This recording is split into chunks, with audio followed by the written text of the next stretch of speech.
Jets coach Herm Edwards gives his team inspiration during a famous press conference featuring 6 words that have never been forgotten by Jet fans. You play to win the game.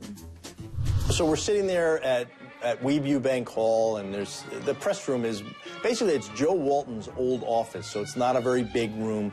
And Herm is at the lectern at the front of the room, elevated a little bit, and we're just sitting there. It's just another day in the life of Herm Edwards. I was in the room that day, and I asked one of the questions that led to that explosion. You know, they're 2-5, and the season is basically slipping away. There were a series of reporters who asked questions about the Jets getting off to that 2-5 start. And the losing just boiled underneath. And for him to have to go into that press conference and get peppered again with these questions, it was seething out of him.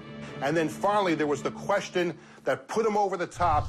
A good friend of mine, a colleague, Judy Batista of the New York Times, asked the question. She wanted to know if Herm was concerned about the players, you know, losing the players a little bit. And when she asked the question, he just kind of looked at her and, huh? You play to win the game. You play to win the game. And we're like, oh boy. And of course, if you go back and watch the video, Herm Edwards at first is leaning into the mic. He's like incredulous when he says it. Then he backs up, and you see all this like swagger and anger with Herm. And then he says, hello, you play to win the game. Hello, you play to win the game. You play to win the game. Hello. You play to win the game. Hello.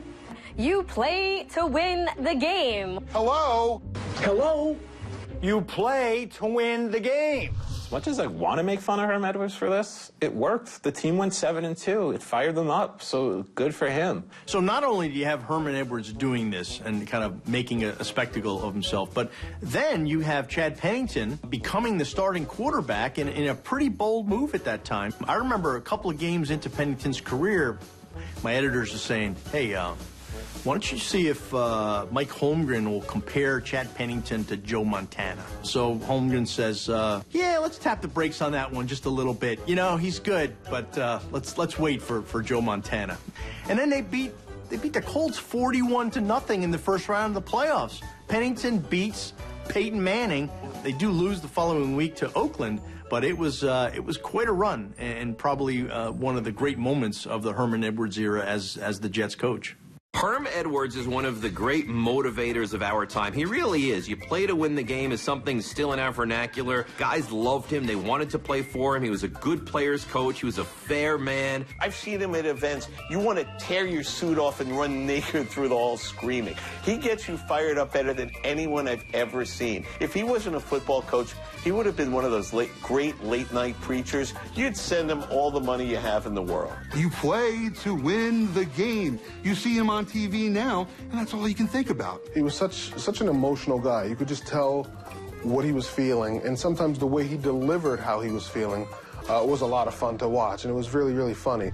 All these years later, Judy and Herm always get a laugh over it. I think Herm got a commercial out of it, and Judy was wondering if she was going to get any residuals. Never quite happened. But a classic Hermism and a classic Herm moment.